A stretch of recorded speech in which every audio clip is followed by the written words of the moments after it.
Confectionery का जो शोबा है लोकल इंडस्ट्रीज़ का, वो कहाँ पर खड़ा हुआ है।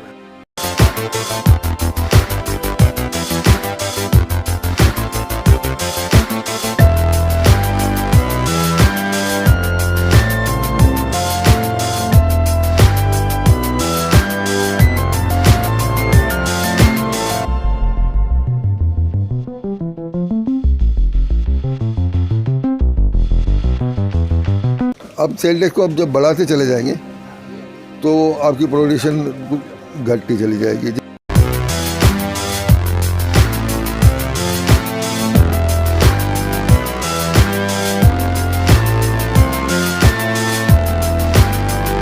कि हमारे यहाँ आप मार्केट सर्वे करेंगे तो आपको दीगर मुल्कों की जो वैरायटी है वो सस्ती वाफिर दिखेगी, और पाकिस्तानी ब्रांड जितने भी हैं वो महंगे दिखेंगे और कम दिखेंगे।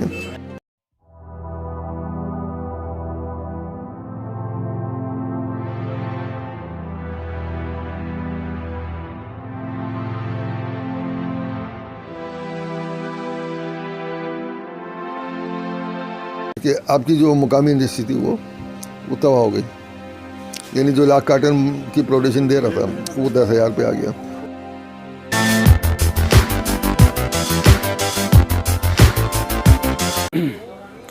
अस्सलाम वालेकुम। आज हम बात करेंगे पाकिस्तान में जो कारोबारी सूरत हाल है उस पर, और आज जो हमने शोबा चुना है वो है लोकल सतह पे जो कन्फेक्शनरी आइटम्स बनते हैं, और काफ़ी शेयर है मार्केट के अंदर उसका। यहाँ पर जो मकामी मार्केट्स हैं कराची और पूरे पाकिस्तान में, तो उस शोबे पर बात करेंगे। वो शोबा आज की जो सूरत हाल है, मुल्क की माशी सूरत हाल है या सियासी सूरत हाल है, उसमें कहाँ पर खड़ा हुआ है, कितने लोग जो हैं इससे मुतासिर हो रहे हैं, और कितने लोग जो हैं जो ये कारोबार छोड़ चुके हैं। मजमूई सूरत हाल देखे जानेंगे इस कन्फेक्शनरी का जो शोबा है लोकल इंडस्ट्रीज़ का, वो कहाँ पर खड़ा हुआ है। और इसके लिए मेरे साथ मौजूद होंगे ऑल पाकिस्तान कन्फेक्शनरी एसोसिएशन के चेयरमैन जावेद अब्दुल्ला।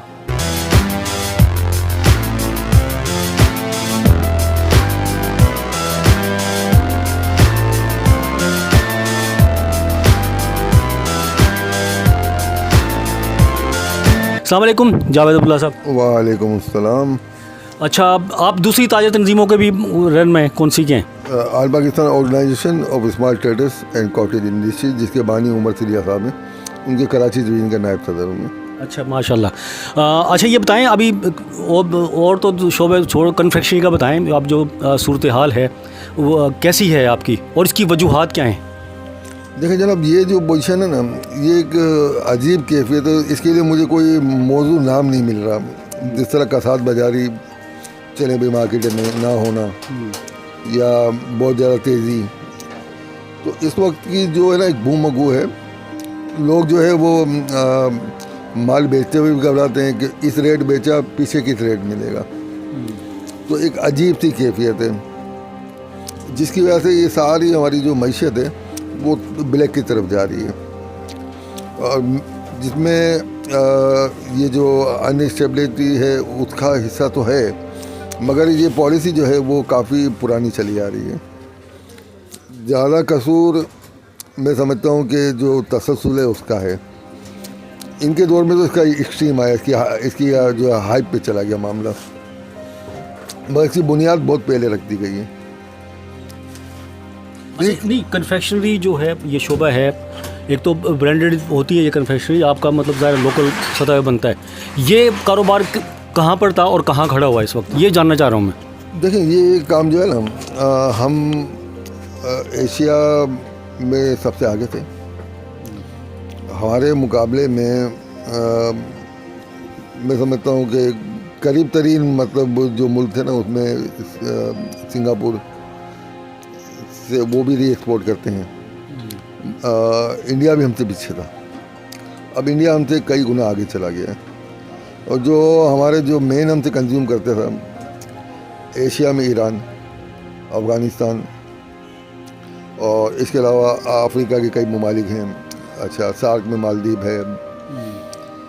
अब ये हो गया है कि उल्टा ईरान से, मतलब जो हम यहाँ से हम ईरान जो बॉर्डर ट्रेड है हमारा ग्वादर और मंद वगैरह के इलाके से, तो हमारी बहुत बड़ी मार्केट वहाँ थी। अब वहाँ से ईरानी माल जो है ना इस मार्केट में आने लग गया। उल्टा काम हो गया। हाँ, पहिया उल्टा घूम गया। उसकी वजह ये है कि बिजली गैस महंगी हो गई और इनकी पॉलिसीज़ फैक्ट्री पे जो मुख्तलिफ वन विंडो की हमेशा बात करते रहे, जिस पे आज तक अमल नहीं हुआ। नया खून इसमें आ नहीं रहा। एक दौर था कि हमारे घर में बनने वाली इंडस्ट्री जो है आज ग्रुप ऑफ इंडस्ट्री है। जिस तरह हमारा एक ब्रांड है हिलाल।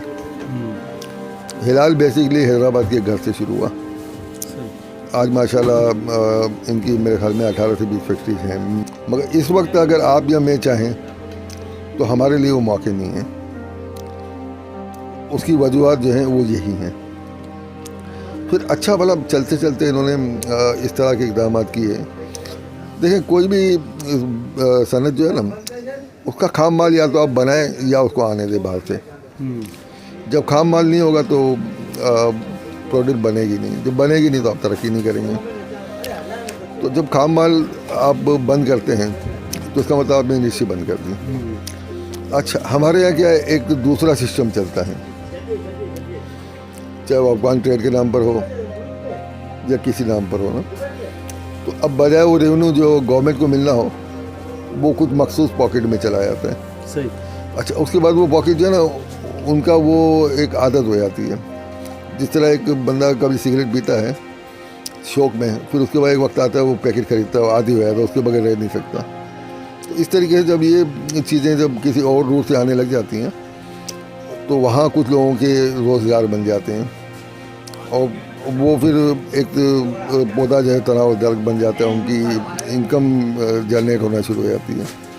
अब वो कभी भी नहीं चाहेंगे कि वो ख़त्म हो। इसकी सबसे बेहतरीन मिसाल जो है हमारी बेटर नेट की सुपारी की। देखें, एक अजीब सा वो है कि सुई सुपारी पर पाबंदी नहीं है, जबकि उसमें जो खाम माल है बेटर नेट, उसकी इंपोर्ट पर इन्होंने इतने कदगन लगा दिए हैं कि उसको सीधे रास्ते इंपोर्ट करना बहुत मुश्किल बना दिया है, जिसकी वजह से 5% इंपोर्ट, 95% पीछे का माल। अब वो जो 95% या 90% माल जो दूसरे डोर से आ रहा है, उसकी ड्यूटीज़ वगैरह सब कहाँ जा रही हैं? वो तो गई, वो तो उसी मखसूस आदमी जिस तरह आपने बताया पॉकेट, उसमें गई ना। बिल्कुल गई ना। तो गवर्नमेंट कहाँ से खड़ी होगी? आपका टैक्स रेट जो है वो क्या है, वो क्या होना चाहिए? सबसे बड़ा मसला टैक्स का ही है मेरे ख्याल में, ज़्यादा आप लोगों का ये क्या है? देखें, अगर अभी अब कैलकुलेटर है ना, तो कोई भी इंडस्ट्री है ना, वो गिरो करती है उसकी प्रोडक्शन की लागत पर। अगर आपकी पैदावारी लागत कम है तो आपकी प्रोडक्शन बढ़ जाएगी। जब प्रोडक्शन बढ़ेगी, सेल ज़्यादा होगी, तो लामोला सेल टैक्स भी आपका ज़्यादा जनरेट होगा। अब सेल टैक्स को आप जब बढ़ाते चले जाएंगे तो आपकी प्रोडक्शन घटती चली जाएगी। जिसकी मिसाल ये है कि हमारे यहाँ आप मार्केट सर्वे करेंगे तो आपको दीगर मुल्कों की जो वैरायटी है वो सस्ती वाफिर दिखेगी, और पाकिस्तानी ब्रांड जितने भी हैं वो महंगे दिखेंगे और कम दिखेंगे। अब मुझे एक बात बताएं कि एक जिस तरह के लक्स साबुन है, हमारे यहाँ 10 मुल्कों का आ रहा है और उनमें पाकिस्तान का बना हुआ महंगा है। तो एक फर्द है वो सोचता है कि यार है तो एक ही कंपनी, पाकिस्तानी जो है वो 90 रुपये का है और थाईलैंड या टर्की का जो है वो 80 रुपये का है, मलेशिया 75 रुपये का, तो मैं 75 रुपये का ले लूँ। तो उसको में क्या हुआ कि आपकी जो मुकामी इंडस्ट्री थी वो तबाह हो गई। यानी जो 1 लाख कार्टन की प्रोडक्शन दे रहा था वो 10,000 पे आ गया। अच्छा, ये किस तरह से मुझे बताएं, मतलब कितने % लोग हैं जो मतलब छोड़ के चले गए हैं ये काम, जिन्होंने बंद कर दिया है इस तमाम सूरत हाल में? अच्छा, इस वक्त एक और अजीब चीज़ हो गई ना कि अब हम अगर खाम माल लेने जा रहे हैं ना, पहले तो ये था कि एक स्टेबल था तो उधार चलता था, 3-3 महीने के लिए इम्पोर्टर हमें दे देता था, आगे हम भी मार्केट को उधार देते थे। अब वो कह रहा भाई डेली बेसिस पे परचेज करो जितनी आपकी ताकत है। उमूमन हमारा जो छोटा सनतकार है वो बैंक से काम करना पसंद नहीं करता, क्योंकि हम सूदी उसके खिलाफ हैं। उसकी निस्बत उधार में वो उसके लिए काबिल कबूल है। तो जब ये उधार बंद हुआ तो बैंक तो किसी ने जाना नहीं। इंटरेस्ट रेट भले इन्होंने बढ़ाया घटाया, हमें उससे फ़र्क नहीं पड़ता। उन लोगों के लिए है कि जो बैंक से लेकर काम करते हैं। हमारा जो बेस था वो इम्पोर्टर था, उससे 3 महीने के 4 महीने क्रेडिट पे माल आता था और मार्केट को चलाया था क्रेडिट पे। तो जब आप क्रेडिट आइटम को आप कैश में लाएंगे तो लाभ मोला एक फ़र्क पड़ेगा। जिसने 10 कार्टन लेने थे वो 1 कार्टन पे आ जाएगा। सही। अच्छा, उसी निस्बत से जब आपका सेल घटेगा तो टैक्स आपका खुद ब खुद नीचे आ जाएगा। तो बेहतर ये होता है कि गवर्नमेंट ऐसे इकदाम करती कि जिससे टैक्स का एक मुनासिब रेट बनता।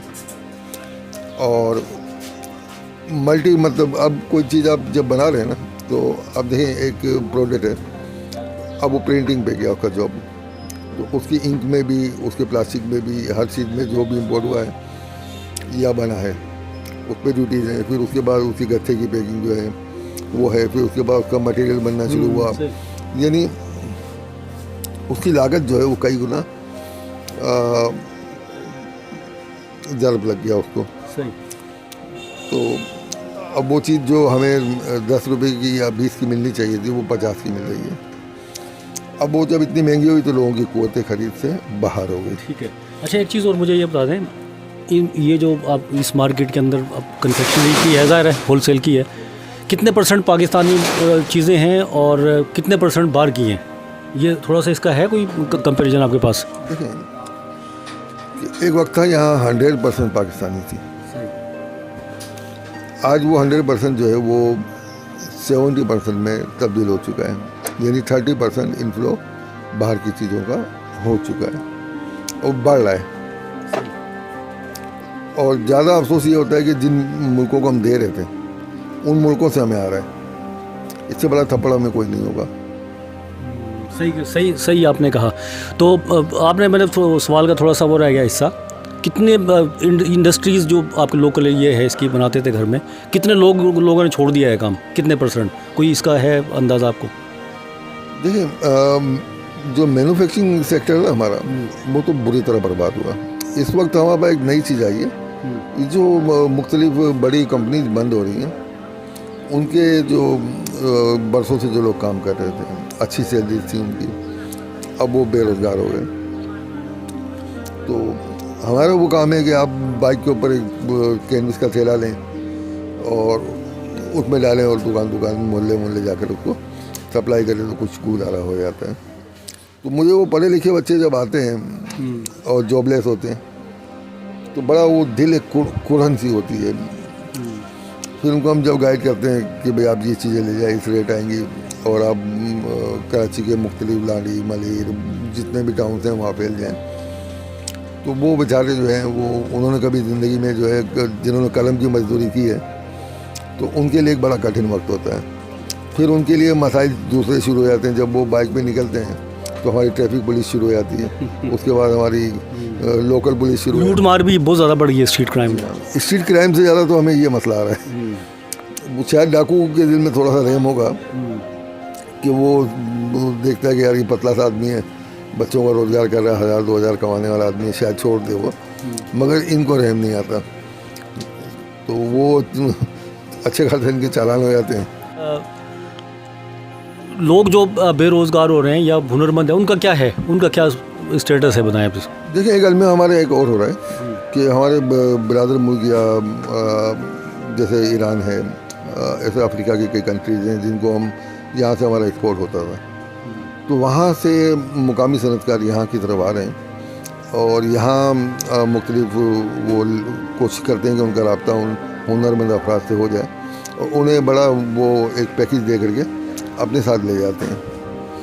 पिछले दिनों भी हमारे काफ़ी लोग यहाँ से ईरान के लिए गए, कुछ ब्राज़ील को गए और कुछ लोग अभी एक साहब हैं जिनसे हमारी चिक्की बनती थी, तो वो साउथ अफ्रीका की तैयारी में है।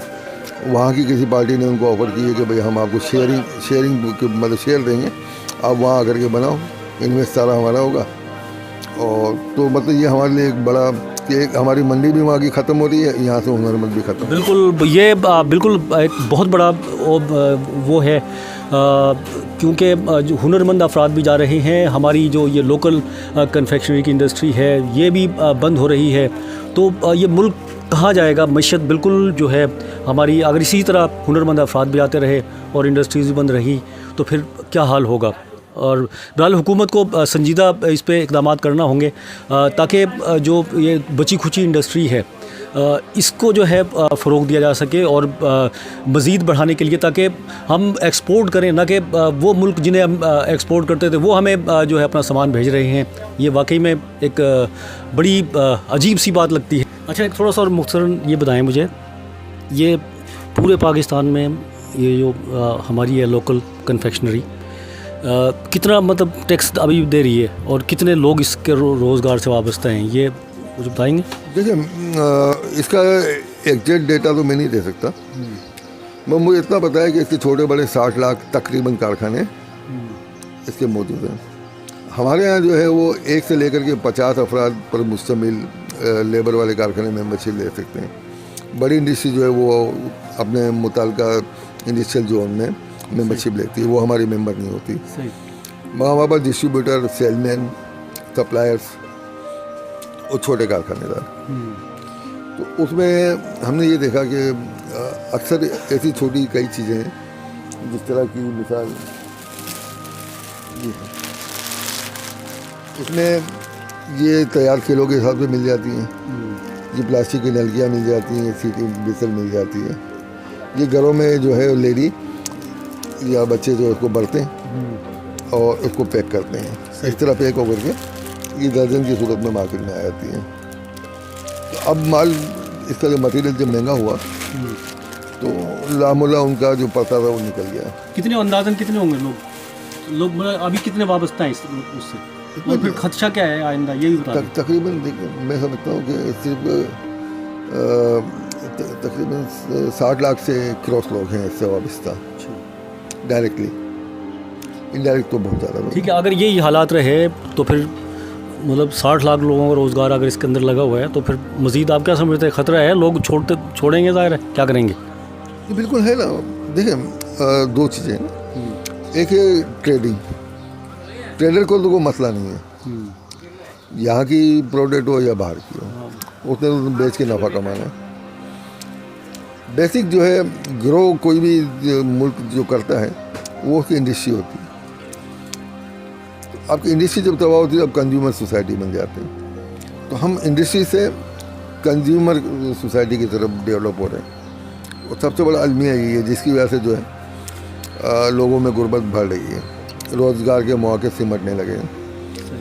अगर हमारी छोटी इंडस्ट्री जो है ये मदर है, माँ है, यानी बड़ी हो गई इसने, जिस तरह की छोटा बेबी होती है वो बड़ी होकर फिर माँ बनती है, इस तरह ये घर में जो लगने वाली इंडस्ट्री है। बिल्कुल सही कहा आपने। अच्छा, मुतालबा मतलब क्या सियासी अदम इस्तेहकाम ये वजह है? एक तो ये है लगती मुझे जो समझ में आ रहा है, और एक आपने बताया टैक्सेशन का जो निज़ाम है उसके जो नए रेट हैं, ये चीज़ें हैं, और क्या वजह है इनके अलावा, और क्या वजह है? मेरी नज़र में 2 वजूहत हैं। एक कि सही इंतखाब ना करना। देखिए, मईशत जो है ना, जब आप एक बैंकर के हवाले करते हैं या एक अकाउंटेंट के हवाले करते हैं तो वो आपको माइनस प्लस तो उसका कर देगा। बैंकर जो आपको बता देगा इतने पे इतना % सूट लगा, ये प्रॉफिट हुआ। इसको चलाना कैसे, वो उसके बस की बात नहीं है। वो आपको बताएगा कोई इंडस्ट्रियल या तिजारत से वाबस्ता या इन चीज़ों को समझने वाला आदमी कि किस तरीके से मार्केट ग्रो करती है। तो हमारा अलमिया ये है कि हम हमारे जितने भी वज़राए ख़जाना है वो या तो बैंकर रहे या जो है वो इकोनॉमी से कंसर्न रहे, तो उसके बजाय वो लोग आए जो सनत और तिजारत को समझते हो, जिन्हें पता हो कि पैदावारी लागत क्या होती है और मार्केट मैकेनिज़्म क्या होता है, तलब क्या है, रसद क्या है, और उससे क्या फ़र्क पड़ता है, और इंडस्ट्री को किस तरह आगे बढ़ाया जाता है। ठीक ठीक है, अपना जावेद अब्दुल्ला साहब। एक बात रहेगी, किसी को तबाह करना हो ना तो उसको आप ऐसी इल्लतों में डाल दें कि आगे जाकर के वो खुद हो। हमें IPP में फंसाया गया, ये मेरे शोबे से हटकर मैं बात कर रहा हूँ, जो एक तज्जिया है मेरा कि बिजली जो है वो पेट्रोल की तरफ ले जाएगी। हमारे पास गैस वाफिक थी, उन्होंने कहा CNG स्टेशन लगा लो, जगह जगह CNG स्टेशन लगने शुरू हो गए।